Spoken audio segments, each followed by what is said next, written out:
আল্লাহর পয়গম্বর ইউনূস আলাইহিস সালাম তিনি যখন নৌকায় যাত্রী হয়েছিলেন, ওই সময় তার জাতির লোকদের কাছে তার কথা ছিল, তোমরা যদি আল্লাহর হুকুম না মানো, আল্লাহর উপর ঈমান না আনো, আমাকে নবী বলে না মেনে নাও, তাহলে তোমাদের উপর আল্লাহর পক্ষ থেকে গজব আসবে।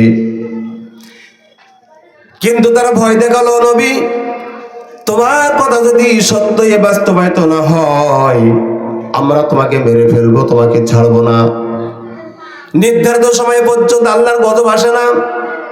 আল্লাহর পয়গম্বর মনে করলেন এই লোকগুলো আমার উপরে চড়াও হয়ে যাবে, সুতরাং আমি এখান থেকে হিজরত করে অন্যদিকে যাই। এই জন্য তিনি জাহাজে যাত্রী হয়ে গেলেন। সমুদ্রের মধ্য দিয়া জাহাজ যখন চলে যাচ্ছে, সমুদ্রের মাঝামাঝি গিয়ে নৌকা আটকে গেল, জাহাজটা আটকে গেল, সামনের দিকেও এগোতে পারে না, পিছনেও পিছাইতে পারে না। হাজার হাজার যাত্রী, এত যাত্রী নিয়ে সমুদ্রের মাঝখানে কোন দিকে যাবে, তাদের বাঁচার কোনো পথ নাই। এই অবস্থা থেকে নাবিকেরা বলল, যারা জাহাজ পরিচালনা করে, তারা বলল এই জাহাজের মধ্যে এমন কোন যাত্রী আছে যে তারা মনিবকে না বলে নৌকায় যাত্রী হয়ে পালিয়ে যাচ্ছে। কে পালিয়ে যাচ্ছ? সেই গোলাম স্বেচ্ছায় যদি সমুদ্রে ঝাঁপ দাও তাহলে হাজার হাজার মানুষ বেঁচে যাবে, আর যদি সেই নৌকায় আটকিয়ে থাকে, জাহাজের যাত্রী অবস্থায় থেকে যায়, তাহলে তার কারণে হাজার হাজার মানুষ মারা যাওয়ার সম্ভাবনা আছে। যাত্রীদের মধ্যে কে এমন অপরাধী, সে লাফ দাও, সমুদ্রের পানিতে লাফ দাও, লাফিয়ে পড়ো, তোমার কারণে সবারই জীবন ঝুঁকিপূর্ণ। কেউ সাড়া দেয় না। এক পর্যায়ে তাদের নামগুলো একত্রিত করে বাছাই করে নাম উত্তোলন করা হলো। নাম চলে আসলো হযরত ইউনূস আলাইহিস সালামে। লোকেরা মনে করলে না, হতে পারে না, তিনি একজন আল্লাহর নবী, তার নাম কেন আসবে? দ্বিতীয়বার আবার উত্তোলন করা হলো, তখনও তার নাম আসলো। তৃতীয়বারেও তার নাম আসলো। আল্লাহর পয়গম্বর তখন বললেন, বুঝতে পেরেছি মহান আল্লাহ রাব্বুল আলামিন আমাকে হিজরত করার অনুমতি দেন নাই, আল্লাহ আমাকে হিজরত করার হুকুম দেন নাই, আর আমি নিজের থেকেই আল্লাহর হুকুম ছাড়াই যখন আমি এপার থেকে ওপারে যাচ্ছিলাম, এই অবস্থাটাই হলো মনিবকে না বলে আসা। সুতরাং এই আসামি আর কেউ নয়, আমি সেই আসামি। কাজে আমার হাত পা বেঁধে পানিতে ফেলে দেওয়ার দরকার নাই। ও নাবিকেরা শোনো, আমি স্বেচ্ছায় সমুদ্রে ঝাঁপ দিলাম। তিনি ঝাঁপ দিয়ে পানির মধ্যে পড়ে গেলেন। নৌকা আবার আগের মতো সামনের দিকে এগোতে শুরু করলো। বন্ধুরা আমার, আল্লাহর পয়গম্বর পানিতে ঝাঁপ দেওয়ার সঙ্গে সঙ্গে বিরাট বড় আকারের একটা মাছ তাকে গিলে ফেললো। এখন এমন অবস্থা হলো, মাছ তাকে গিলে ফেলে পানির অতল সমুদ্রে চলে গেল। মাছ ছুটাছুটি করে বেড়াচ্ছে, মাছ পারে না নবীকে হজম করতে, নবীও পারে না মাছের পেট থেকে বেরিয়ে আসতে। আল্লাহু আকবার বলে। আমার বন্ধুগণ, এইভাবে দীর্ঘদিন পর্যন্ত চললো। দীর্ঘদিন পর্যন্ত চলার পর আল্লাহর পয়গম্বর হযরত ইউনূস আলাইহিস সালাম লক্ষ্য করলেন পানির অতল তলদেশে, সেখান থেকে মাছের পেটে বসবাস করে বুঝতে পারলেন পানির মধ্যে যত প্রাণী আছে সকল প্রাণীরা আল্লাহর জিকির করছে। জোরে বলেন সুবহানাল্লাহ। আল্লাহর নামে জিকির করছে। পানির মধ্যে যত প্রাণী আছে, মাছ থেকে শুরু করে ছোট্ট কীট পর্যন্ত যত প্রাণী, তারা আল্লাহর জিকির করছে। শুধু তাই নয়, পাথরের মুড়ি বালুকণা পর্যন্ত আল্লাহর নামে জিকির করছে। আল্লাহ আল্লাহ আল্লাহ আল্লাহ আল্লাহ। জোরে বলেন আল্লাহ আল্লাহ আল্লাহু লা ইলাহা ইল্লাহু সুবহানাল্লাহ আলহামদুলিল্লাহ লা ইলাহা ইল্লাল্লাহ। এইভাবে যখন জিকির শুনতে পেলেন, আল্লাহর পয়গম্বর চিন্তা করলেন পাথরের মুড়ি বালুকণা পর্যন্ত আল্লাহ পাকের জিকির করতেছে, তাসবিহ গণনা করছে, আর আমি তো বিপদগ্রস্ত অবস্থায়, সুতরাং আমিও চুপ করে না থেকে আল্লাহর নামে জিকির শুরু করে দেই। আল্লাহর পয়গম্বর হযরত ইউনূস আলাইহিস সালাম তখন জিকির শুরু করে দিলেন, লা ইলাহা ইল্লা আনতা সুবহানাকা ইন্নী কুনতু মিনাজ জালিমিন। আপনি জানেন না? বলেন আমার সঙ্গে বলেন, লা ইলাহা ইল্লা আনতা সুবহানাকা ইন্নী কুনতু মিনাজ জালিমিন। আল্লাহ নবী এভাবে যখন জিকির করলেন, এই জিকির চলা অবস্থায় জিকির যখন অনবরত করলেন, কতবার করেছেন তার কোনো প্রমাণ নাই। আল্লাহ নবী অসংখ্যবার এই জিকির করলেন।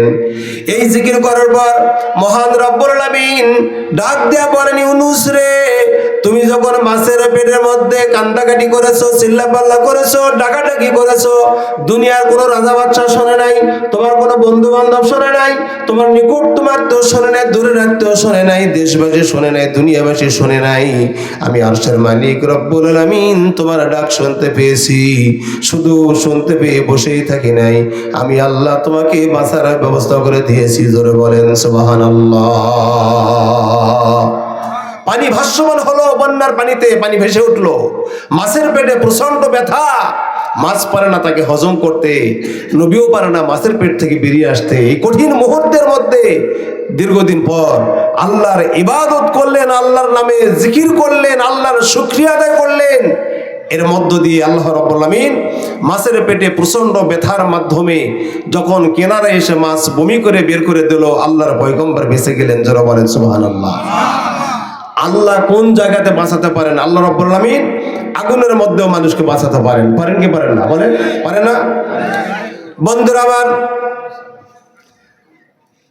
নমরুদকে আগুনের মধ্যে ফেলে দেওয়া হবে, এমন অবস্থায় জিবরাইল ফেরেশতা এসে বলতেছে, ইব্রাহিম, নমরুদ তোমাকে জ্বালাবার ব্যবস্থা করেছে। এই যে দাউ দাউ করে আগুন জ্বলতেছে, আগুনের উপর দিয়ে পাখিরা পর্যন্ত দৌড়ে গেলে তারা সেখান থেকে সীসা গলিত আগুনের সীসায় তারা সেখানে আগুনের মধ্যে পড়ে যাচ্ছে, পুড়ে যাচ্ছে, মরে যাচ্ছে। এই আগুনের ভেতরে তোমাকে ফেলে দেওয়া হবে। তুমি আমার কাছে সাহায্য চাও, তুমি আমার কাছে সাহায্য চাওয়ার সঙ্গে সঙ্গে আমার 600 পাখা দিয়া নমরুদের জ্বালানো আগুনগুলো আমি সমুদ্রে নিক্ষেপ করে দিব। জিবরাইল আলাইহিস সালাম যখন এই কথা বললেন, আল্লাহর পয়গম্বর ইব্রাহিম আলাইহিস সালাম বললেন, রে জিবরাইল, ডিস্টার্ব করিস না, আমার পরীক্ষা চলতেছে। আমি এমন কোন অন্ধ আল্লাহর ইবাদত করি না যে আল্লাহ রাব্বুল আলামিন নমরুদ আমাকে পুড়িয়ে শেষ করে দিবেন আর আমার রব দেখতে পান না, এমন অন্ধ আল্লাহর ইবাদত আমি করি না। আমার রব আল্লাহ রাব্বুল আলামিন যদি আমাকে পড়তে চান, তাহলে আমার রব যদি এতে খুশি হন, তাহলে আমার ওই রবকে খুশি করার জন্য আমি ইব্রাহিম 1000বার পড়তে রাজি আছি। সুবহানাল্লাহ জোরে বলা যায় না? একটু জোরে বলে সুবহানাল্লাহ। আপনাদের কষ্ট হচ্ছে? প্রিয় বন্ধুগণ, যখন তিনি এই কথা বললেন, পরীক্ষায় তিনি পাশ করলেন। আল্লাহু আকবার বলেন। আল্লাহ রাব্বুল আলামিন সঙ্গে সঙ্গে আগুনের প্রতি নোটিশ জারি করে দিলেন, ইয়া নারু কুনি বারদাম সালামুন আলা ইব্রাহিম। রে আগুন, আমার বন্ধুর জন্য শান্তি দাও, ঠান্ডা হয়ে যাও। সুবহানাল্লাহ বলে। নমরুদ আগুনে ফেলে দিল, আগুন জ্বলছে কিন্তু ইব্রাহিম পুড়ছে না। কি শব্দ ব্যবহার করছেন? এত ঠান্ডা হোস না যে ঠান্ডা হওয়ার কারণে সে বরফে পরিণত হয়, তুমি শান্তিদায়ক ঠান্ডা হয়ে যা। সুবহানাল্লাহ বলে না? বন্ধুরা আমার, তাহলে এখানে নমরুদ দেখলেন চতুর্দিক থেকে হাজার হাজার লোক নিয়ে, আমার দুশ্মনরা জ্বালাবার জন্য এত আগুন জ্বালাবার ব্যবস্থা করলাম, আমার দুশ্মনটা কিভাবে পুড়ে যায় এই দৃশ্য দেখার জন্য আনন্দ উল্লাসে ফেটে পড়ে তারা সেখানে জমায়েত হয়েছে। কিন্তু দেখেন ইব্রাহিম সে আগুনের মধ্যে বসে আছে, আগুন জ্বলছে কিন্তু ইব্রাহিম পড়ে না। নমরুদ বলল, আগুন রে তোর হলোটা কি? আমার দুশ্মনটা কেন জ্বালাতে পারিস না? তাকে জ্বালাবার জন্য এত অর্থ খরচ করলাম, আর তোকে জ্বালাবার জন্য কত পূজা করলাম, তারপরও কেন আমার বন্ধু আমার দুশ্মনকে কেন তুই জানাতে পারিস না? তোর কি দাহিকা শক্তি বন্ধ হলো নাকি? আগুনের ভিতর থেকে মানুষের মতো জবান বেরিয়ে এলো। আগুন বলছে, নমরুদ শোন, আমার দাহিকা শক্তি আছে কিনা এ যদি তুমি প্রমাণ করতে চাও তুমি নিজে আসো, তোমাকে সহ তামাম পৃথিবী পুড়ে ভস্ম করে দিতে পারি। আমার আল্লাহ পাকের বন্ধু ইব্রাহিমের এক গাছা পশম জ্বালাইতে পারি না। লিল্লাহে তাকবীর। আপনাদের কষ্ট হয় প্রিয় ভাইরা? তাহলে আমরা এই আয়াতের প্রেক্ষিতে তা বুঝলাম, তাসবিহ করেছে, তাসবিহ করছে, তাসবিহ করবে ইলা ইয়াউমাল কিয়ামাত। আর আল্লাহর সাহায্য যারা চায়, আল্লাহর জন্য যারা নিজেকে অর্থ করে দিতে পারে, তার জন্য সাহায্যকারী তিনি হন। কথা বলেন ঠিক কিনা ভাইয়ের আমার? তাহলে বোঝা গেল পানির ভিতরে মাছের পেটে ইব্রাহিম হযরত ইউনূস আলাইহিস সালামকে আল্লাহ বাঁচালেন। তিনি বাঁচাতে পারেন না, তিনি তাকে বাঁচালেন। ইব্রাহিম আলাইহিস সালামকে আগুনের ভিতর বাঁচালেন, তিনি এখানেও বাঁচাতে পারছেন। বন্ধুরা আমার, আল্লাহর পয়গম্বর মুসা আলাইহিস সালামকে আক্রমণ করলো, চতুর্দিক থেকে সাঁড়াশি আক্রমণ। এই আক্রমণের সময় মুসা আলাইহিস সালাম যখন নীল নদের কিনারায় চলে গেলেন, দেখা গেল চতুর্দিক থেকে আক্রমণ করে যারা সামনে সমুদ্র পারাপারে কোনো যানবাহন নাই, জাহাজ নাই, নৌকা নেই, কোনো ব্যবস্থা নাই।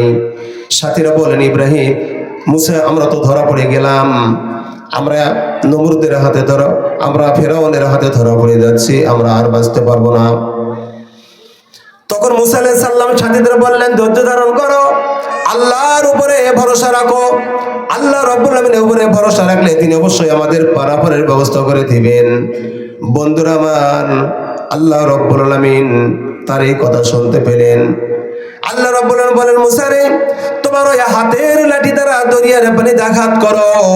যখন একটা আঘাত করলেন, এক আঘাতের সঙ্গে সঙ্গে 12টা রাস্তা তৈরি হয়ে গেল। মুসা আলাইহিস সালাম অবাক হয়ে গেলেন, আমরা কয়েকজন মানুষ পার হবো এই রাস্তা দিয়া, রাস্তা তো হয়ে গেল 12টা। এই রাস্তা দিয়ে পার হওয়ার অনুমতি আল্লাহ দিলেন। এবার মুসা আলাইহিস সালাম বললেন, দেখেন ইসলামী আন্দোলন কর্মীদের যারা নেতৃত্ব দেয় তাদের কথা শোনেন, শিক্ষা এসেছে সেখান থেকে। মুসা আলাইহিস সালাম বললেন, তোমরা অপেক্ষা করো, এই অলৌকিক রাস্তা দিয়া এপার থেকে আমি ওপারে চলে যেতে চাই, আমি এপার থেকে ওপারে চলে যাব। যদি আমি নিরাপদে যেতে পারি তাহলে তোমরাও পার হয়ে আসো। জোরে বলেন সুবহানাল্লাহ। আর যদি আমি কোনো বিপদগ্রস্ত হয়ে যাই তাহলে তোমরা নিরাপদে আশ্রয় নিও। আল্লাহর পয়গম্বর মুসা আলাইহিস সালাম এপার থেকে ওপার পার হয়ে গেলেন, তার সাথীরাও পার হয়ে গেলেন। ইতিমধ্যে ফেরাউনের লোকেরা সাঁড়াশি আক্রমণ করার জন্য চলে এসেছে। এখানে আসার পর ফেরাউন দেখতে পেল সমুদ্রের মধ্য দিয়ে 12টা রাস্তা। বলছে, এগুলো আমার বাবার তৈরি, এই রাস্তাগুলো আমার বাবার হাতে তৈরি, তোমরা এই রাস্তায় ঝাঁপিয়ে পড়ো, এপার থেকে ওপারে যাও, মুসাকে আক্রমণ করো। ভাইরা আমার, সাথীরা বলতেছে, আমরা এই রাস্তায় যেতে পারি না, কোনোদিন এরকম রাস্তা দেখি নাই, আর আজকে রাস্তা দেখা যাচ্ছে 12টা রাস্তা, আমরা পার হতে পারবো না। নেতাজি, তুমি আগে যাও, যদি সাহস থাকে তুমি পার হয়ে এপার থেকে ওপারে যাও, তারপরে আমরাও যাব। এই কথা বলার কারণে এবার ফেরাউন নিজে সেখান থেকে পালাবার চেষ্টা করলো, কিন্তু পারলো না। তার ঘোড়া যখন লাফ দিয়ে সেই রাস্তায় নেমে গেল, তার দেখা দেখি তার সাথী সঙ্গীরা সবাই চলে গেল। এই 12টা রাস্তার মাঝামাঝি যখন চলে গেল, তখন আল্লাহ রাব্বুল আলামিন বললেন, পানিকে হুকুম করে দিলেন, তোমরা রাস্তা ভেঙে আবার স্রোত বয়ে দাও।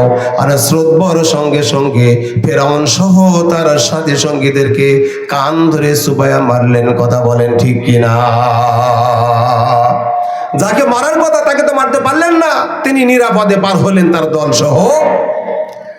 আর তিনি বলেছিলেন, আমি আগে পার হব, যদি বিপদ না থাকে তোমরাও চলে এসো। আর আমাদের দেশের অবস্থা হলো এই, যারা নেতৃত্ব দেয় ইসলামী আন্দোলন ব্যতি রেখে তারা বলে তোমরা সামনে আগাও, আমরা পিছনে আছি, তোমরা মারো কাটো হত্যা করো ধর্ষণ করো যত যা কিছু করতে পারো খুন খারাপি করো, আমরা পিছনে আছি, তোমরা যা পারেন করো, আমরা পিছনে দেখব। তার মানে বন্দুকের গুলি লাগলে তোমাদেরকে লাগুক, আমাদেরকে নয়। কথা বলে ঠিক কিনা? নেতাদেরকে নয়, এই বন্দুকের গুলি লাগলে যারা অনুসারী তাদেরকে লাগবে। কথা বলে ঠিক কিনা? আর ইসলামী আন্দোলনের যারা দায়িত্বশীল তারা ব্যানার ধরে সামনে স্লোগান দেয়। কথা বলে ঠিক কিনা?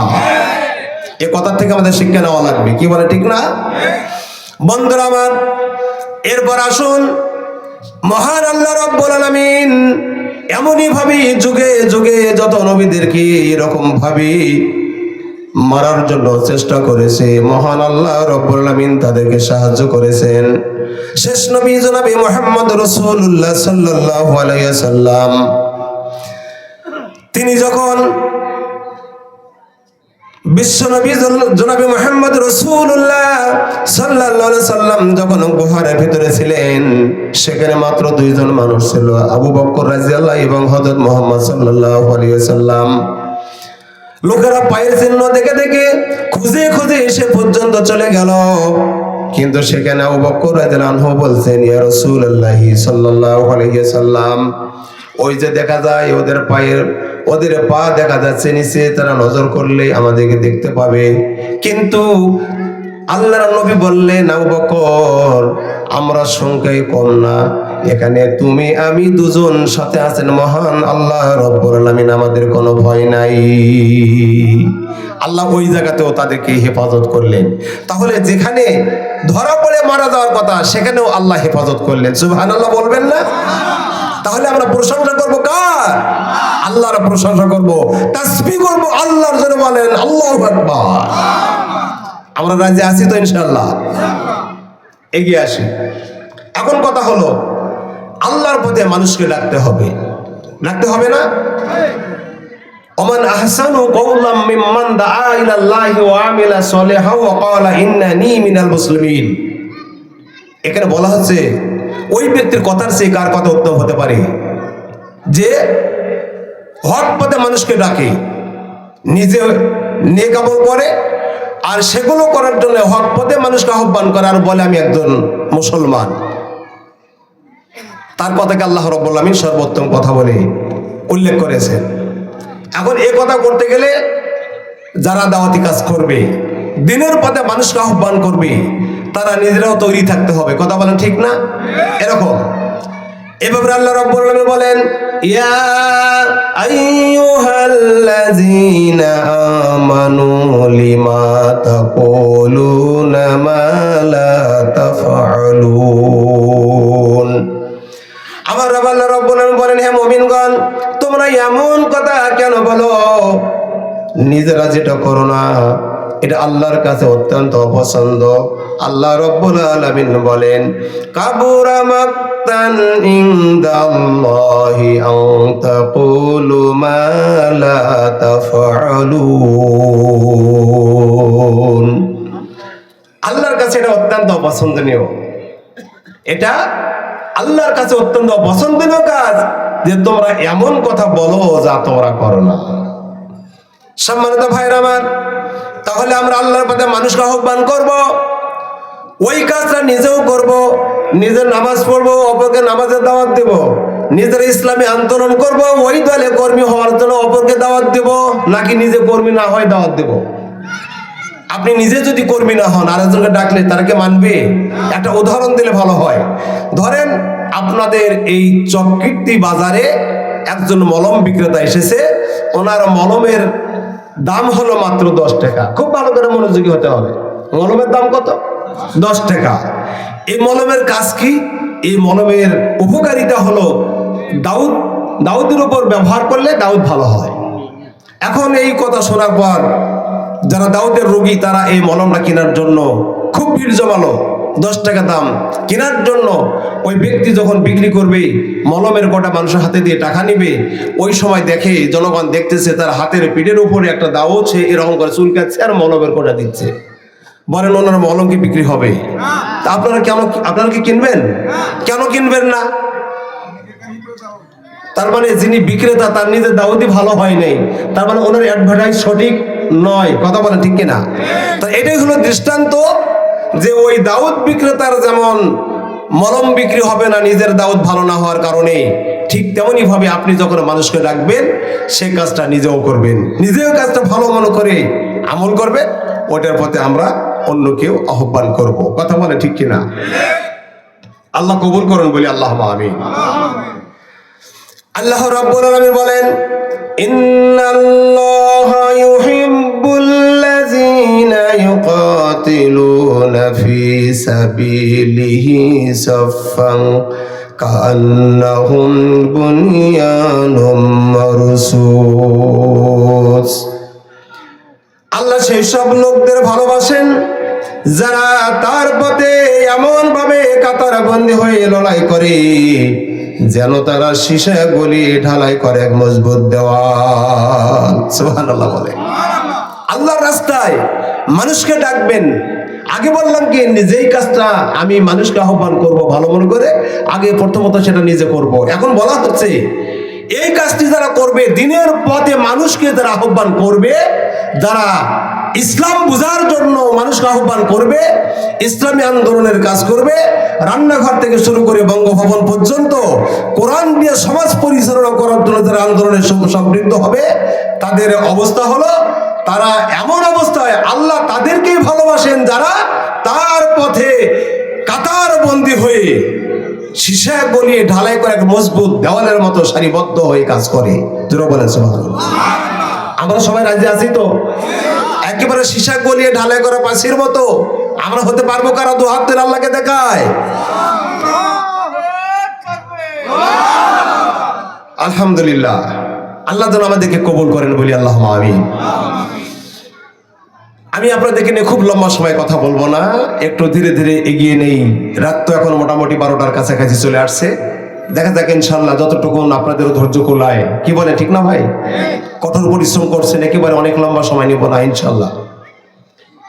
এরপর আল্লাহ রাব্বুল আলামিন কি বলছেন? আল্লাহ রাব্বুল আলামিন বলেন, ওয়াইয ক্বালা মূসা লিকওমিহি ইয়া কওমি লিমা তু'যুনানি وقد تعلمون أني رسول الله إليكم فلما جاءوا أزاغ الله قلوبهم والله لا يهدي القوم الفاسقين। মহান আল্লাহ রাব্বুল আলামিন বলেন, তোমরা মুসার সেই কথাটিও স্মরণ করো যা তিনি তার কওমকে বলেছিলেন, হে আমার কওমের লোক, তোমরা কেন আমাকে কষ্ট দাও, অথচ তোমরা ভালো করে জানো যে আমি তোমাদের জন্য আল্লাহর প্রেরিত রাসূল। এরপর যেই তারা বাঁকা পথ ধরলো, অমনি আল্লাহ তাদের দিলকে বাঁকা করে দিলেন। আল্লাহ কাফেরদের হেদায়েত দান করেন না। আল্লাহ তাদের দিলকে বাঁকা করলেন। দেখেন, সোজা এবং সরল পথ। এ ব্যাপারে আল্লাহর কাছে আমাদের প্রার্থনা কি? আমরা কি প্রার্থনা করি? আমরা সর্বোত্তম একটা প্রার্থনা আল্লাহর কাছে দৈনন্দিন করে থাকি। এটা কি আপনারা সেই প্রার্থনা করেন? আপনারা করেন কি সেই প্রার্থনা? এই প্রার্থনা আপনারা যদিও করে থাকেন, তারপর আপনারা জানেন না সেই প্রার্থনা আমরা দৈনিক কি করি। আল্লাহর কাছে আমরা প্রার্থনা করি, ইহদিনাস সিরাতাল মুস্তাকিম, হে আল্লাহ আমাকে সোজা এবং সরল পথ দান করো। এ কথা বলি কি বলি না? আপনি মাগরিবের নামাজে এটা পড়েছেন কয়েক রাকাতে কয়েকবার, তাহাজ্জুদ পড়বেন তখনও পড়বেন, ফজরের সময় পড়বেন, জোহরে পড়বেন, আসরে পড়বেন, মাগরিবে পড়বেন। এমনই ভাবে আপনি দৈনিক 5 ওয়াক্ত নামাজের সাথে প্রত্যেক রাকাতে সূরা ফাতিহার মধ্যে ইহদিনাস সিরাতাল মুস্তাকিম পড়ে থাকি আমরা। এইভাবে আল্লাহর কাছে আমরা প্রার্থনা করি, ইহদিনাস সিরাতাল মুস্তাকিম, আল্লাহ সোজা এবং সরল পথ দান করো। মহান রব্বুল আলামিন এই দুনিয়ার মানুষগুলোর জন্য সোজা এবং সরল পথ হিসাবে 30 পারা কোরআন নাযিল করে দিলেন। যারা বলি সুবহানাল্লাহ। এই 30 পারা কোরআন হলো বান্দার সোজা এবং সরল পথের, এটা হলো হেদায়েতের গ্যারান্টির কিতাব। কথা বলেন ঠিক কিনা? তাহলে আমাদের সোজা এবং সরল পথ কি? এই কোরআন। কোরআন আপনাকে সোজা এবং সরল পথ দেখাবে যদি আমরা কোরআন অধ্যয়ন করি। আর কোরআন থেকে যদি পিছিয়ে থাকি তাহলে আমরা অন্ধকারের মধ্যেই থাকবো।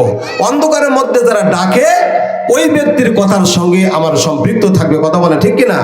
কিন্তু যখনই আমরা কোরআনের দিকে এগিয়ে আসবো, কোরআন অধ্যয়ন করব, কোরআন থেকে আমরা বাছাই করে ভালো মন্দ কথাগুলো আমরা আমলে নেব, যেটা নিষেধ করেছেন সেটা নিষেধ হিসেবে আমরা প্রত্যাখ্যান করব, আর যা আল্লাহ আদেশ করেছেন তা আমরা মেনে নিব।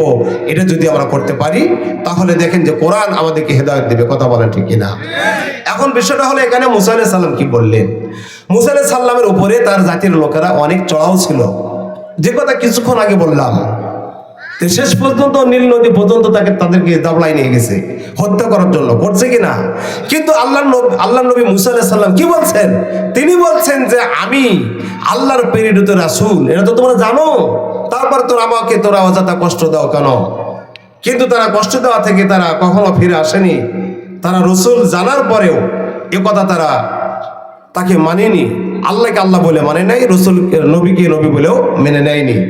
আর এজন্য তারা যেই না বাঁকা পথ ধরলো, সোজা পথ ছেড়ে দিয়ে আল্লাহ রাব্বুল আলামিন তাদের অন্তরকে বাঁকা করে দিলেন।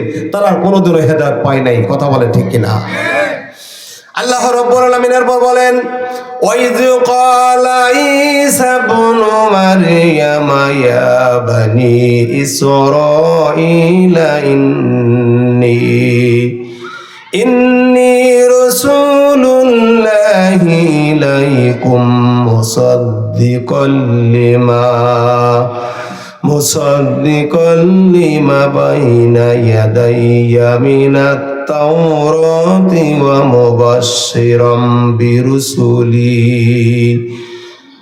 মুবাশশিরাম বিরুসুলিন লিয়াতি মিন বা'দি ইসমুহু আহমদ ফালাম্মা জাআহুম বিল বায়িনাতি ক্বালু হাযা সিহরুম মুবিন। আল্লাহু আকবার বলে। আল্লাহ রাব্বুল আলামিন এই দুনিয়ার মানুষগুলোকে হেদায়েত দেওয়ার জন্য এই আয়াতে কারিমা বললেন, আর স্মরণ করো ঈসা ইবনে মারইয়ামের সেই কথা যা তিনি বলেছিলেন, হে বনি ইসরাইল, আমি তোমাদের কাছে আল্লাহর প্রেরিত রাসূল, আমি সেই তাওরাতের সত্যতা প্রতিদানকারী যা আমার পূর্বে এসেছে, এবং একজন রাসূলের সুসংবাদদাতা যিনি আমার পরে আসবেন, যার নাম হবে আহমদ। কিন্তু যখন তিনি তাদের কাছে সুস্পষ্ট প্রমাণ পেশ করলেন, তখন তারা বলল এটা তো স্পষ্ট প্রতারণা। নাউজুবিল্লাহ বলি। এখানে একটু আমি অল্প সময় একটু ব্যাখ্যা দেবো এই আয়াতের উপরে। মূল কথা হলো মুসা আলাইহিস সালামের মা মরিয়ম আলাইহিস সালাম তিনি পুত পবিত্রা, কথা বলে ঠিক কিনা? ঠিক না ভাই? তিনি পবিত্রা, কিন্তু মহান আল্লাহ রাব্বুল আলামিন গোটা পৃথিবীর মানুষকে চ্যালেঞ্জ করে দেখালেন যে পিতা ছাড়াও আল্লাহ মানুষ সৃষ্টি করতে পারে, মায়ের গর্ভে সন্তান দিতে পারে, এ ক্ষমতা আল্লাহর আছে না নাই? এ কথা কি আমরা অস্বীকার করব? অস্বীকার করার কোনো ক্যাপাসিটি নাই। ভাইরা আমার, আগে কয়েকটা দৃষ্টান্ত দিলাম। পানির অতল তলদেশে মাছের পেটের ভিতরে আল্লাহ জীবিত রাখলেন হযরত ইউনূস আলাইহিস সালামকে, আগুনের ভিতরে বেঁচে রাখলেন হযরত ইব্রাহিম আলাইহিস সালামকে, সমুদ্রের মধ্যে পানির মধ্যে রাস্তা বানিয়ে পার করে দিলেন হযরত মুসা আলাইহিস সালামকে। আবার শেষ নবী মুহাম্মদ সাল্লাল্লাহু আলাইহি সাল্লামকে কোথায়? গর্তের ভিতরে তারা নজর নিজ দিকে দিলেই দেখতে পেত, মেরে ফেলতো, আল্লাহ সেখানে তাকে বাঁচালেন। আবার এখানে আমরা পেয়ে গেলাম যে হযরত ঈসা আলাইহিস সালামকে আল্লাহ তার পিতা ছাড়াই জন্ম দিয়েছেন, কথা বলে ঠিক কিনা? ঠিক না ভাই? এই বিষয়টা নিয়ে যখন মরিয়ম আলাইহিস সালাম সন্তান সম্ভবা হলো, তখন তার স্থান ত্যাগ করে জঙ্গলের ভিতরে চলে গেল। সন্তান প্রসবের সময় হলো, তার সন্তান প্রসবের অনেক কথা এখানে কোরআনের আয়াতের মধ্যে লিপিবদ্ধ আছে, যা আমি তুলে ধরার সময় নিচ্ছি না। বন্ধুরা আমার, সেখান থেকে তার যখন সন্তান প্রসব হলো, তখন তিনি খুব চিন্তিত হলেন। আর আল্লাহর পক্ষ থেকে ঘোষণা হলো, মরিয়ম তোমার সন্তানকে নিয়ে তুমি বাড়ি চলে যাও। মরিয়ম আলাইহিস সালাম সন্তানকে নিয়ে বাড়ি যাবেন, কিভাবে জনগণকে মুখ দেখাবেন? কারণ তার বিবাহ হয় নাই, অথচ তার গর্ভ থেকে একটা পুত পবিত্র সন্তান জন্ম দিয়েছেন। এই কারণে তিনি বাড়ি যেতে চান না। আল্লাহর পক্ষ থেকে তার উপরে আওয়াজ হলো, আল্লাহর ফেরেশতার মাধ্যমে আল্লাহ রাব্বুল আলামিন জানিয়ে দিলেন, মরিয়ম তোমার সন্তানকে নিয়ে তুমি বাড়ি যাও, তোমার কাজ হলো রোজা রাখা, তুমি রোজা রাখো। রোজা রাখা অবস্থায় তারা কথা বলতে পারতো না, রোজা রাখা অবস্থায় কথা বললে তাদের রোজা ভেঙে যেত। এই জন্য কেউ যখন তোমাকে কোনো কথা জিজ্ঞেস করবে তখন তোমার সন্তানকে দেখিয়ে দেবে, তুমি কথা বলবে না, লোকেরা জানবে তুমি রোজা আছো। রোজাদার ব্যক্তি কথা বলতে পারে না, এই জন্য তোমার সন্তানকে দেখিয়ে দিবে। যখন তোমার সন্তানকে দেখিয়ে দিবে তখন তারা তোমার সন্তানকে জিজ্ঞাসা করবে। তখন ওই সমস্ত লোকগুলোর কাছে চলে গেল। চলে যাওয়ার পর গ্রামের লোক একত্রিত হলো মরিয়মকে তাড়িয়ে দেওয়ার জন্য। কোথায় পেয়েছো তোমার এই অপবিত্র সন্তান? এই সন্তান নিয়ে তুমি কেমনে গ্রামে ঢুকলে?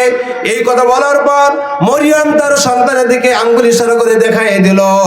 আর যখন এই মাসুম বাচ্চার দিকে আঙ্গুল ইশারা করে দেখাই দিল, তখন ওই মাসুম বাচ্চা, মাত্র কদিনের বাচ্চা, তারা জবান এখনো খোলে নাই, এই দুগ্ধ পশু বাচ্চা তারা মুখ থেকে জবান খুলে বলে দিল, আল্লাহ রাব্বুল আলামিন আমাকে নবী করে তোমাদের মাঝে পাঠিয়েছেন, আমার নাম হলো ঈসা, আর আমি একজন সুসংবাদদাতা। আমার পরে আরো একজন নবী আসবে যার নাম হবে আহমদ। জোরে বলেন সুবহানাল্লাহ। যখন তিনি এই প্রমাণ দিলেন যে আল্লাহ পাক আমাকে নবী করে পাঠিয়েছেন, আমার মা পুত পবিত্রা, আমিও একজন পবিত্র দিন নিয়ে তোমাদের মাঝে আল্লাহ পাক আমাকে পাঠিয়ে দিয়েছেন নবী করে, আমি একজন নবী, আর আমি আরো একজন নবীর সুসংবাদদাতা, যা আখিরি জামানার পয়গম্বর হযরত মুহাম্মদ সাল্লাল্লাহু আলাইহি সাল্লামের কথা ইঙ্গিত করে বললেন, আহমদ, আমার পরে আরো একজন নবী আসবে তার নাম হবে আহমদ। কিন্তু ওই জাতির লোকেরা তার স্বীকার না করে তারা বলল, এটা একটা মস্ত বড় প্রতারণা, এই মাসুম বাচ্চা আমাদের সঙ্গে প্রতারণা করছে, যা একজন মাসুম বাচ্চার মুখ থেকে কথা বলার কথা নয়, কিন্তু এই মাসুম বাচ্চা জবান খুলে কথা বলেছে, এটা একটা প্রতারণা বা জাদু তারা মনে করলো। এটাও তারা বিশ্বাস করলো না। সম্মানিত ভাইয়েরা আমার, মহান আল্লাহ রাব্বুল আলামিন আরো কি বলেন, ওমান আযলামু মিম্মান ইফতারা আলাল্লাহিল কাযিবা ওয়া হুয়া ইউদআ ইলাল ইসলাম ওয়াল্লাহু লা ইয়াহদিল কওমায যালিমিন। আল্লাহ রাব্বুল আলামিন বলেন, সেই ব্যক্তির চেয়ে বড় জালেম আর কে হবে যে আল্লাহর বিরুদ্ধে মিথ্যা বানিয়ে বলে, অথচ তাকে শুধু ইসলামের আল্লাহর আনুগত্য করার দিকে আহ্বান করা হচ্ছে। আল্লাহ এরকম জালিমদের হেদায়েত দেন না। ওই লোকগুলো হেদায়েত প্রাপ্ত নয়, কারণ স্পষ্ট প্রমাণ পাওয়ার পরেও তারা মিথ্যা বলে এটাকে উড়িয়ে দিতে চাইল। ভাইরা আমার, আমি আর কয়েক মিনিট আলোচনা করব, জি ইনশাআল্লাহ। আমার বন্ধুগণ, এরপর আমার আল্লাহ রাব্বুল আলামিন বলেন, যখন আল্লাহর বান্দারা দ্বীনের পথে সংগ্রাম করে, ইসলামী আন্দোলনের কাজ করে, ইসলামের পথে চলে, ইসলামের যখন কোন রকমের সুবর্ণ সুযোগ আসে আল্লাহর জমিনে আল্লাহর দ্বীন বাস্তবায়ন করার জন্য, এটাকে দেখে তারা অনেক বড় রকমের ক্ষতিগ্রস্ত করার চেষ্টা করে। এরপরেও হাজারো বাধাকে উপেক্ষা করে তারা যখন সুপথের দিকে এগিয়ে যায়, তখন ওই সমস্ত লোকগুলো তারা ফেটে পড়ে, তারা সহ্য করতে পারে না, মিথ্যা প্রচারণা করে, বানিয়ে বানিয়ে কথা বলে। আল্লাহ রাব্বুল আলামিন এখানে এই কথা জবাব দেন এভাবে, ইউরিদুনা লিইউতফিউ নূরাল্লাহি বিআফওয়াহিহিম ওয়াল্লাহু মুতিম্মু নূরিহি ওয়ালাউ কারিহাল কাফিরুন। ওই সমস্ত লোকগুলা তারা কি বলে, এরা তাদের মুখের ফু দিয়ে আল্লাহর নূরকে নিভিয়ে দিতে চায়, অথচ আল্লাহর ফয়সালা হলো তিনি তার নূরকে পূর্ণরূপে বিকশিত করবেন। কাফেররা তা যতই পছন্দ করুক আর না করুক, তাদের যতই অপছন্দ হোক না কেন, এরপরেও তারা কিছুই করতে পারবে না। অর্থাৎ এই কথা হলো যে আল্লাহ তার দিনকে পূর্ণতা দিবেন, এতে কাফের মুশরিকদের অন্তঃকরণে যত জ্বালা যন্ত্রণা হোক না কেন। কথা বলে ঠিক কিনা? ওরা জ্বলিয়ে পুড়িয়ে শেষ হোক, এতে আল্লাহর কিছু আসে যায় না, কিন্তু আল্লাহ তার দিনকে পূর্ণতা দিবেন, আল্লাহর জমিনে আল্লাহর দিন বাস্তবায়ন করবেন, এতে কোনো সন্দেহ নাই। কারা কারা বিশ্বাস করি দুহাত তুলে আল্লাহকে দেখা হয়? আলহামদুলিল্লাহ, আলহামদুলিল্লাহ। আমাদের দেশে একজন আন্তর্জাতিক খ্যাতি সম্পন্ন মুফাসসির কোরআন, যাকে অনেক কিছু চ্যালেঞ্জ করা লেগেছে, চ্যালেঞ্জের মোকাবেলায় তিনি বলেছেন ৭১-এর কাদা আমার গায়ে লাগে নাই। এই চ্যালেঞ্জের মোকাবেলা কেউ করতে পারে নাই। কথা বলে ঠিক কিনা? তবুও তাকে ষড়যন্ত্রমূলক হত্যা করা হয়েছে। আল্লাহ যেন তাকে শহীদ হিসাবে কবুল করেন।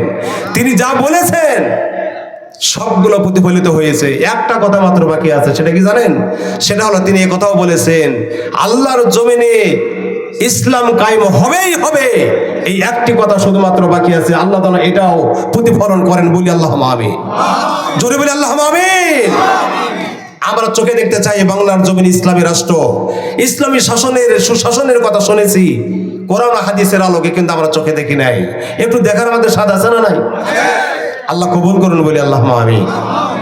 এতে ওদের অন্তঃকরণে যত জ্বালা যন্ত্রণা হোক, তাতে আল্লাহর কিছু আসে যায় না। আল্লাহ রাব্বুল আলামিন বলেন, হুয়াল্লাযী আরসালা রাসূলাহু বিল হুদা ওয়া দীনিল হাক্কি লিইয়ুযহিরাহু আলাদ দীনি কুল্লিহি ওয়ালাউ কারিহাল মুশরিকুন। তিনি সেই মহান সত্তা যিনি তার রাসূলকে হিদায়াত এবং দ্বীনে হক দিয়ে পাঠিয়েছেন, যাতে তিনি এই দ্বীনকে অন্য সকল দ্বীনের উপর বিজয়ী করেন, চাই তা মুশরিকদের কাছে যদি অসহনীয় হোক না কেন। আল্লাহু আকবার বলেন। আল্লাহ বলছেন যে আমি রাসূলকে পাঠিয়েছি, আর যত রকমের মতাদর্শ আছে, যত রকমের ধর্ম আছে, সব কিছুকে উপেক্ষা করে তার আল্লাহ পাকের হুকুম অনুযায়ী আনাকিমুদ্দিন ওয়ালা তাতাফাররাকু ফি, তোমরা এই জমিনে দিন কায়েম করো, এ ব্যাপারে তোমরা ভিন্নতা অবলম্বন করো না, দলাদলিতে লিপ্ত হয় না, ফিতনা ফাসাদে লিপ্ত হয় না। এই কথা কার? আর আল্লাহ সে কথা এখানে প্রমাণ দিলেন, আমি রাসূলকে পাঠিয়েছি সব কিছু ধর্মকে উপেক্ষা করে দ্বীনে হক প্রতিষ্ঠা করার জন্য। তোরা বলেন সুবহানাল্লাহ। দ্বীনে হক প্রতিষ্ঠা হওয়ার পক্ষে তো আমরা আছি ইনশাআল্লাহ। চাঁপাইনবাবগঞ্জের মানুষ তো বেশি থাকারই কথা, এটা আমার আগে থেকে বিশ্বাস ছিল। আল্লাহ কবুল করুন। ভাইরা আমার, এটা মুশরিকরা সহ্য করবে না।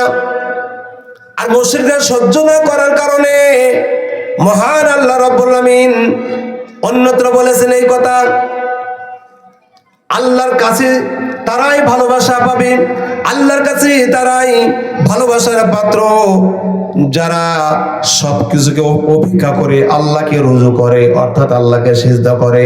আল্লাহকে সিজদা যারা করবে তারা আল্লাহর কাছে আসার সুযোগ পেয়ে যাবে। আমরা জোরে বলি সুবহানাল্লাহ। আল্লাহ রাব্বুল আলামিন বলেন, ইয়া আইয়ুহাল্লাযীনা আমানু হাল আদুল্লুকুম আলা তিজারাতিন তুনজিকুম মিন আযাবিন আলীম। হে ঈমান আনয়নকারীগণ, আমি কি তোমাদেরকে এমন একটি ব্যবসায়ের সন্ধান দেব যা তোমাদেরকে কঠিন আযাব থেকে মুক্তি দিবে? সুবহানাল্লাহ বলেন না? খুব লাভজনক ব্যবসা কে না করতে চায়? আপনি চান না লাভজনক ব্যবসা? আপনি কি করতে চান না? লাভজনক চাকরি আপনি করতে চাবেন না? লাভজনক কর্ম কি আপনি করতে চাবেন না? আল্লাহ পাক বলছেন, আমি তোমাদেরকে এমন একটা ব্যবসার সন্ধান দিব যে ব্যবসা অত্যন্ত লাভজনক। আর এর সবচেয়ে বড় লাভ হলো কি? এর সবচেয়ে বড় লাভের কথা যেটা আল্লাহ বলছেন তা হলো আল্লাহ পাকের কঠিন আযাব থেকে মুক্তি দিবেন। সুবহানাল্লাহ। জোরে বলি সুবহানাল্লাহ। আমরা মুক্তি পেতে চাই না? নিষ্পাপ কেউ না, আমরা নিষ্পাপ হতে পারি নাই। আর আল্লাহ বলছেন, তোমরা যদি ব্যবসা করো তাহলে তোমাদের আমি মুক্তি দেব, অপরাধগুলো আল্লাহ ক্ষমা করে দিবেন। একটু আগাই, ধীরে ধীরে আগাই ইনশাআল্লাহ। আল্লাহ রাব্বুল আলামিন বলেন সেই ব্যবস্থা কি, তুমিনুনা বিল্লাহি ওয়া রাসূলিহি ওয়া তুজাহিদুনা ফি সাবিলিল্লাহি বিআমওয়ালিকুম ওয়া আনফুসিকুম যালিকুম খায়রুল লাকুম ইন কুনতুম তা'লামুন।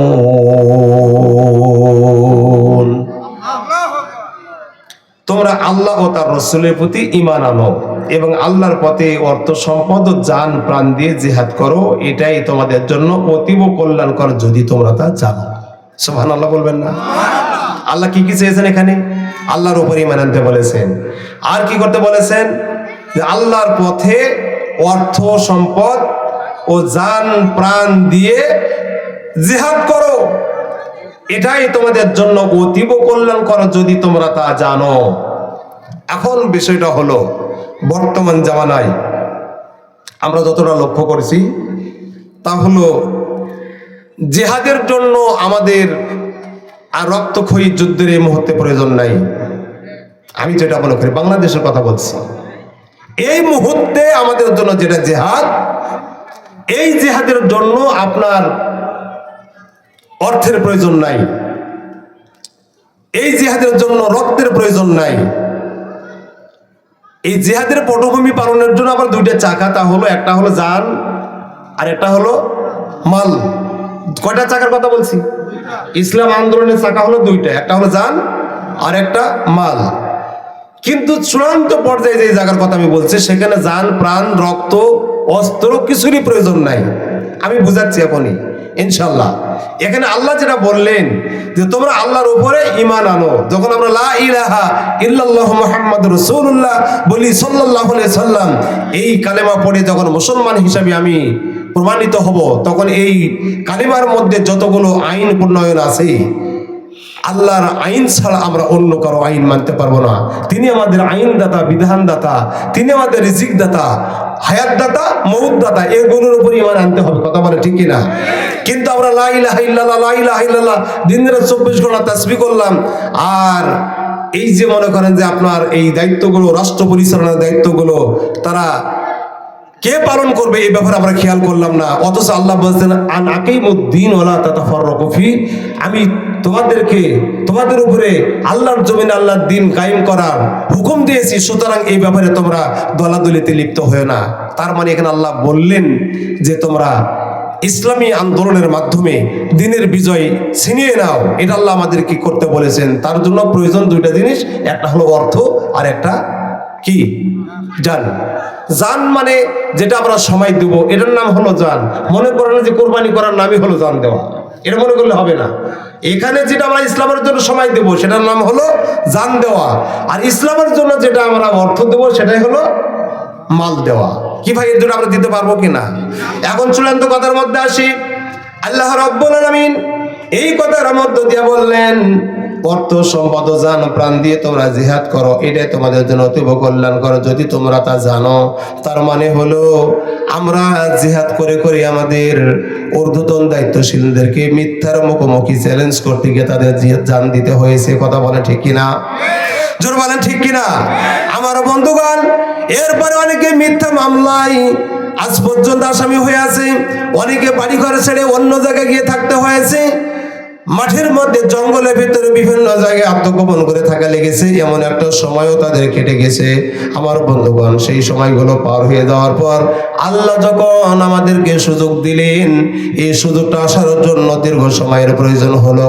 এই জন্য মাঝে মধ্যে একটা আমি উদাহরণ দেই। বন্ধুরা আমার, মাঠের মধ্যে একদল লোক কাজ করতেছিল। ওই লোকগুলো কাজ করার মধ্য দিয়া হঠাৎ করে তার একটা গাছের ছায়ায় বসে আশ্রয় নিল। কিছু সময় তারা বিশ্রাম নেওয়ার জন্য মাথা উঁচু করে দেখে একটা জামের গাছ, ওই জামের গাছে পাকা পাকা জাম। ওই পাকা জামগুলো দেখে লোকেদের মধ্যে তারা পরামর্শ করলো, আমাদের মধ্য থেকে একজনকে আমরা যদি গাছে উঠায় দেই, তাহলে তার মাধ্যমে জাম পেড়ে দিবে, সবাই মিলে বন্টন করে খাবো, কতই না সুবিধা। এই কথা বলার পর একজন আলেম মানুষ তিনি বললেন, ভাই আমাকে উঠায় দাও, আমি ঈদগাহ মাঠের ইমামতি করি, মসজিদের ক্ষতি, 5 ওয়াক্ত নামাজও পড়াই, আমি কামিল পাস করেছি বা আমি একজন আলেম মানুষ, তোমরা আমাকে উঠাই দাও, আমি তোমাদের সঙ্গে কাজ করতে এসে তোমাদেরকে জাম পেড়ে দেবো, তোমরা জাম সবাই মিলে বন্টন করে খাবে, আমরা সবাই মিলে সমান অংশীদারে পাবো। এই কথা বলার পর বেশিরভাগ মানুষ এখানে ফতোয়া দিল, বেশিরভাগ মানুষ তাফসীর করলো মৌলবি মানুষের গাছ চড়া জায়েজ নাই। মগজ দিয়ে বুঝতে হবে কথাটা, আমি কি বুঝাতে চাচ্ছি একটু বুঝবেন।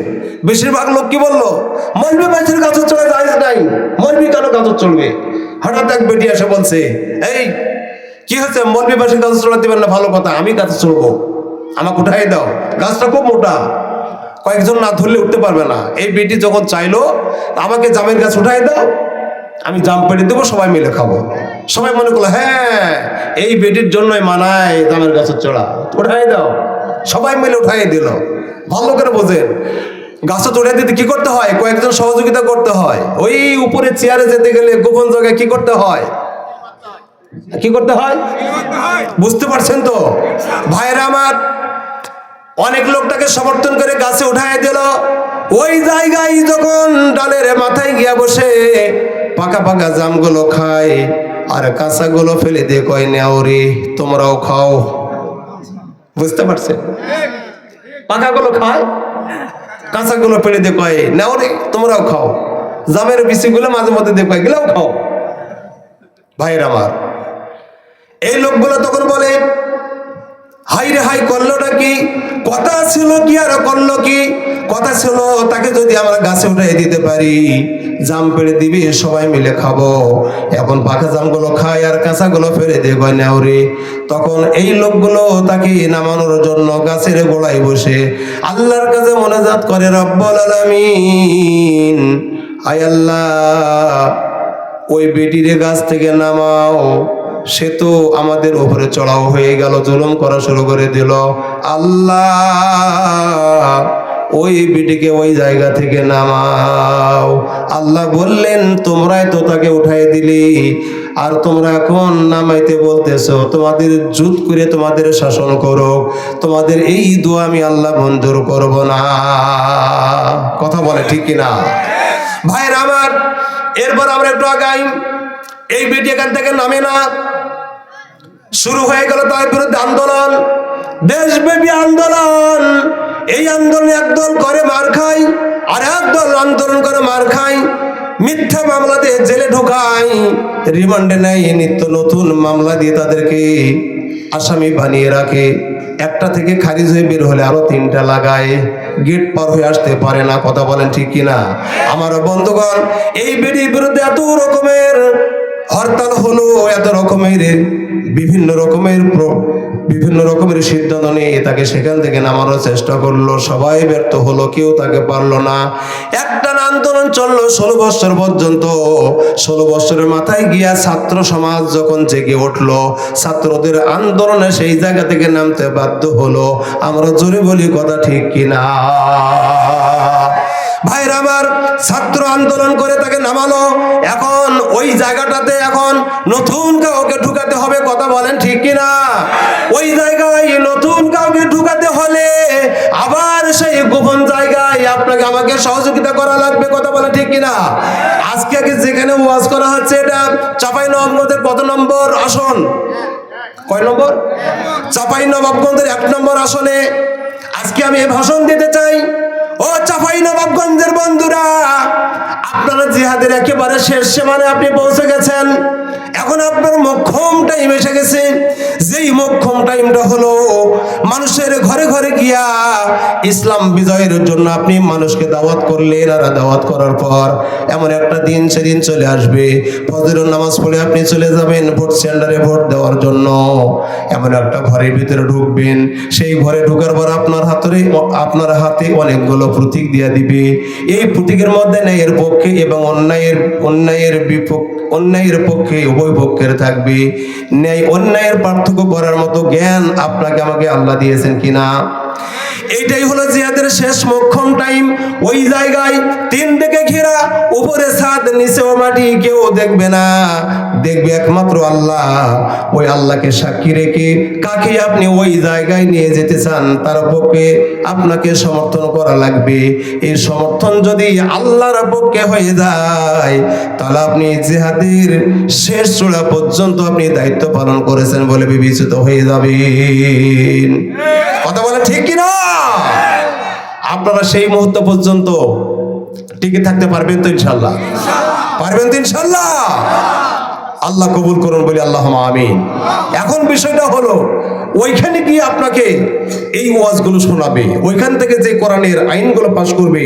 আল্লাহ সূরা হজ্জের 41 নম্বর আয়াতে বলছেন, ইমানদাররা যদি কর্তৃত্ব পায়, তারা ক্ষমতায় বসে তার 4টা আইন পাশ করবে। প্রথমত 1 নম্বর নামাজের বিল পাশ করবে, বাধ্যতামূলক নামাজ। তারপরে আপনার যাকাত ভিত্তিক অর্থ ব্যবস্থা চালু করবে, সুদ ভিত্তিক অর্থ ব্যবস্থা বন্ধ করবে, সৎ কাজের আদেশ করবে আর অসৎ কাজে বাধা দিবে। 4টা হলো সমাজ দূষিত হওয়ার 4টা ফুটা। এই 4টা ফুটা তারা প্রথমে বন্ধ করতে পারবে। এখন ওই 4টা ফুটা বন্ধ করার জন্য যারা বক্তা হিসাবে ওই জায়গায় যাবে, অর্থাৎ আপনি যাকে এমপি করে পাঠাতে চান, এই এলাকার সব লোকেরা কি যেতে পারবেন? বলেন, পারবেন? সব লোক পারবেন না। এই এক আসন থেকে কয়জন লোক যাবে? যাবে মাত্র 1 জন। এটা তাহলে আপনাকে আমাকে বাছাই করতে হবে। এটার নামই হলো জিহাদ। এই জিহাদে আপনি জয়ী হবেন আল্লাহর পক্ষে না বিপক্ষে, সেটা আপনার বিবেচনায় আমি রেখে দিলাম। আল্লাহ কবুল করুন বলি আল্লাহুম্মা আমিন। এভাবে আল্লাহ রাব্বুল আমিন সব ধর্মকে উপেক্ষা করে আল্লাহর দ্বীনকে আল্লাহ বিজয়ী করতে চান। সুবহানাল্লাহ বলি। তাহলে এই ব্যবস্থা করতে আমরা রাজি আছি তো ইনশাআল্লাহ? আল্লাহ কবুল করুন।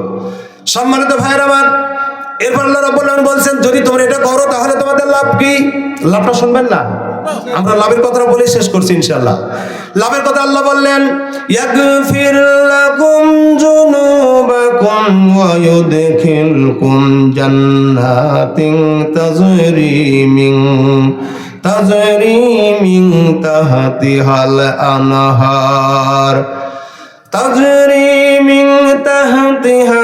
আনহার ওয়া মাসাকিনা তয়্যিবাতান ফি জান্নাতি আদন যালিকাল ফাওজুল আযীম। আমার আল্লাহ রাব্বুল আলামিন বললেন, আল্লাহ তোমাদের গুনাহসমূহ মাফ করে দিবেন। জোরে বলেন সুবহানাল্লাহ। আল্লাহ আগে বলেছেন, তোমরা তো এই ব্যবস্থা করো তাহলে কঠিন আযাব থেকে আল্লাহ মুক্তি দিবেন। সুবহানাল্লাহ বলেন না?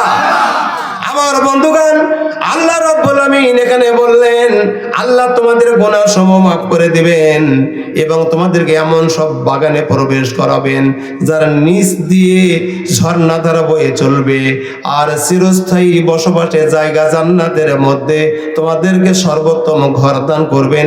এটাই হলো তোমাদের সবচেয়ে বড় সফলতা। আল্লাহু আকবার বলেন, আল্লাহু আকবার, লিল্লাহি তাকবীর। আমরা সেই সর্বোত্তম সফলতা চাই না? কে না চায়? একজন চোরও চাইবে আল্লাহ তাআলা সেদিন আমাকে সফল করেন, একজন মদারু ব্যক্তি সেও চাইবে আল্লাহ তাআলা সেদিন আমাকে সফল করেন। কিন্তু সফল করার জন্য দুনিয়াতে সমস্ত অপরাধের জন্য অনুতপ্ত হয়ে তওবা করে ফিরে আসতে হবে। কথা বলা ঠিক কিনা? এই রাস্তা খোলা আছে, সর্ব অবস্থায় খোলা আছে, কিন্তু আমরা যদি খালি সেগুলো কি করি, ছেড়ে দিয়ে আমরা ফিরে আসতে পারি, আল্লাহ তাহলে আমাদেরকে মাফ করে দিবে। কিন্তু এখন আমরা কি ভুল করব?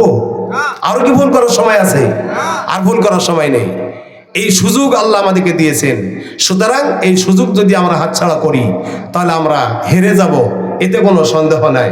বন্ধুরা আমার, শুধু তাই নয়, আল্লাহ বললেন আর তোমাদের জন্য চিরস্থায়ী জান্নাতের ভিতরে ঘর বানিয়ে দিবেন।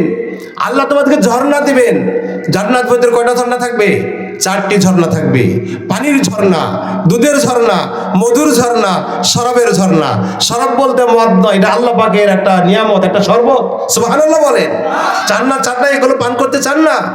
আল্লাহ পাক আমাদের কবুল করুন। ভাইরা আমার, আল্লাহ অন্য সূরায় বলেছেন যে জান্নাতীদের জন্য ওই জান্নাতের ভিতরে যে নহরগুলো দেওয়া হবে এগুলো তারা নিজের এরিয়া পর্যন্ত তারা ঘুরিয়ে ঘুরিয়ে নিয়ে আসতে পারবে। আপনার মাঠের মধ্যে পানি সেচের জন্য ড্রেন তৈরি করেন না, যে একটা ডিপ থেকে পানি নেওয়ার জন্য আপনার জমি অনেকগুলো জমিকে অতিক্রম করে বাকি আপনার জমি পর্যন্ত একটা ড্রেন নিয়ে আসতে হয় না?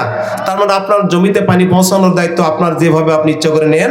আল্লাহ বলেন যে ওই জান্নাতীদের যে ঝর্ণা দেওয়া হবে, ওই জান্নাতীদের নিজের এরিয়া পর্যন্ত তারা ওই ঝর্ণা একে বেঁকিয়ে আনতে পারবে। সুবহানাল্লাহ বলি।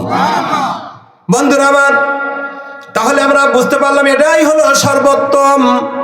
যেই ঘর আল্লাহ জান্নাতের ভিতরে দিবেন ওই ঘরে দুনিয়ার মানুষ যত অর্থ ব্যয় করে পারবে? কেউ পারবে না। সুতরাং ওই ঘর পেতে হলে দুনিয়ার উপরে আল্লাহর জন্য আমাদেরকে তৈরি থাকা লাগবে, আল্লাহর দিন বাস্তবায়নের জন্য সংগ্রাম করা লাগবে, রক্ত দেওয়া লাগবে, শহীদ হওয়া লাগবে, অবশেষে আল্লাহর রাস্তায় সমর্থন করা লাগবে, যেই জায়গায় আল্লাহ ছাড়া কেউ দেখতে পাবে না। বন্ধুরা আমার, চাঁপাইনবাবগঞ্জে পানি সাপ্লাই আছে সরকারিভাবে? নাই। যদি থাকতো তাহলে কি হতো? ধরেন বাংলাদেশে একটা ট্যাঙ্কি আছে, ওই ট্যাঙ্কি থেকে সকল জনগণ পানি পান করে, আপনার বাড়িতে কল করলে আপনি পানি পাবেন। কিন্তু একদিন ফজরের নামাজ পড়তে গিয়ে অজু করবেন, অজু করতে গিয়ে দেখেন যে আপনার ট্যাঙ্কিতে দুর্গন্ধযুক্ত পানি বের হয়ে আসছে। কেন পানি গন্ধ? কেন পানি গন্ধ দেখে তো মানুষ, তো শুধু আপনার বাড়িতে তা নয়, সব লোকের বাড়িতে পানির দুর্গন্ধ। এই দুর্গন্ধযুক্ত পানি, এগুলোর থেকে বাঁচার জন্য দিন যায়, পানি গন্ধ বেশি হয়, হতে হতে শেষ পর্যন্ত লোকেরা অনেক রকমের চিন্তা চেতনা করলো, কি ব্যাপার, দোয়া তাসবিহ পাঠ করতেছে, আল্লাহর কাছে জিকির আজকার করতেছে, মোনাজাত করছে, কিন্তু পানির দুর্গন্ধ ভালো হয় না। এক পর্যায়ে কোনো সাহসী ব্যক্তিরা বললো, যাচ্ছে আমরা ট্যাঙ্কি পরীক্ষা করে দেখি। ট্যাঙ্কিতে গিয়ে দেখে ট্যাঙ্কির পার থেকে লাফ দিয়ে উপরে একটা বিড়াল যাচ্ছিল, যাওয়ার সময় ট্যাঙ্কির মাঝখানে পড়ে গেছে। এখন 1-2 দিন সাঁতরার পরে বিড়াল মারা গেছে। এরপরে বিড়াল ধীরে ধীরে ফুলতে শুরু করছে, এক সময় বাষ্ট হলো, পানি দুর্গন্ধ হলো। এখন আপনি বলেন মুনাজাত করে কি পানি ভালো হবে? ভালো করে বুঝেন, বুঝে শুধু বলেন, মুনাজাত করে কি পানি ভালো হবে? এখন করণীয় কি? এখন এই বিড়ালটা আগে সরাইতে হবে। এখন এই মরা বিড়াল ট্যাঙ্কিতে যতক্ষণ থাকবে ততক্ষণ বাংলাদেশের মানুষ আর ভালো পানি পাবে না। বন্ধুরা আমার, বাংলাদেশের ট্যাঙ্কিতে যেখান থেকে শান্তি বা অশান্তি দুটাই করা যায়, ওই ট্যাঙ্কিতে বিড়াল মরলো, সেই বিড়ালের নাম আমি আর মুখে নিতে চাই না। একটানা 16 বছর পর্যন্ত বাংলাদেশের মানুষ ওই ট্যাঙ্কির পানি দুর্গন্ধ সহ্য করলো, শেষ পর্যন্ত ওই মরা বিড়ালকে পরিষ্কার করলো ছাত্র সমাজ। কথা বলে মুসলমান, জোরে বলে ঠিক কিনা? এখন এই পানিগুলো পরিষ্কার করা হয়েছে, ট্যাঙ্কি এখন পরিষ্কার। ওই ট্যাঙ্কিতে আপনার আমার দায়িত্ব হলো ছাত্র জনতার আন্দোলনকে সামনে রেখে আমরা যদি এখন চিন্তা করি, তাহলে ওই ট্যাঙ্কিতে পরিষ্কার পানি তোলা লাগবে। পরিষ্কার পানি মানে পরিষ্কার পানি সম্পর্কে আমি যেটা বোঝাতে চাচ্ছি তা হলো ওখানে সৎ লোকের শাসন করার জন্য পাঠাতে হবে। কথা বলেন ঠিক কিনা? জোরে বলেন ঠিক কিনা? কারা কারা রাজি? তো হাত দেন, আল্লাহকে দেখায়। আল্লাহ কবুল করুন ইনশাআল্লাহ। আল্লাহ তাআলা কবুল করেন, বলি আল্লাহুম্মা আমিন। আমরা রাজি আছি ইনশাআল্লাহ। একেবারে শেষ কথায় এসেছি, আর কথা বলতে চাই না। আমাদের আরো একটা দাবি আছে আল্লাহর কাছে। এতগুলো কষ্ট করার পর আপনাদের দাবি আছে না আল্লাহর কাছে? আল্লাহ কি বলেন? সে আল্লাহকে সেই দাবিটা পূরণ করবেন। আল্লাহ কেন বলছেন? আল্লাহ রাব্বুল আলামিন বলেন, ওয়া উখরা তুহিব্বুনাহা নাসরুম মিনাল্লাহি ওয়া ফাতহুন করিব ওয়া বাশশিরিল মুমিনিন। আরেক জিনিস যা তোমরা আকাঙ্ক্ষা করো আল্লাহ তাও তোমাদের দিবেন, আল্লাহর পক্ষ থেকে সাহায্য এবং অতি নিকটবর্তী সময়ে বিজয়। জোরে বলেন সুবহানাল্লাহ। এই আয়াতকে আমি বাড়ি থেকে টোকলা করে বানিয়ে আনছি। জোরে বলেন, আমি কি বানিয়ে আনছি? আল্লাহ তার পবিত্র কালামে বললেন আল্লাহর সাহায্য এবং অতি নিকটবর্তী সময়ে তোমাদের জন্য বিজয়। হে নবী, ঈমানদারদেরকে এবং এর সুসংবাদ দান করো। আমরা জোরে জোরে বলি সুবহানাল্লাহ। আমরা কি মানুষের কাছে বলে বেড়াতে পারবো না যে আল্লাহ আমাদের জন্য সুসংবাদ দিয়েছেন? তা হলো যে আল্লাহর পক্ষ থেকে সাহায্য, কি বলে ঠিক কিনা? আমাদের আকাঙ্ক্ষা ইসলামের বিজয়, এটা আমরা আকাঙ্ক্ষা করছি কিনা? ইসলামের বিজয় এটা হলো আমাদের আকাঙ্ক্ষা। আল্লাহ তাও আমাদেরকে দিবেন এ কথা আল্লাহ ওয়াদা করেছেন। আর আল্লাহর পক্ষ থেকে তা হলো অত্যন্ত কি কঠিন সাহায্য। আল্লাহর পক্ষ থেকে একটা সাহায্য, যে সাহায্যের নিকটবর্তী বিজয়ের ঘোষণা। জোরে বলেন সুবহানাল্লাহ। আমরা মানুষের কাছে বলে বেড়াতে পারবো যে আল্লাহ বিজয় দিবেন, এ কথা আল্লাহ তার কোরআনে ঘোষণা করছেন। আল্লাহু আকবার বলেন। আল্লাহ কবুল করুন, বলি আল্লাহ আমিন।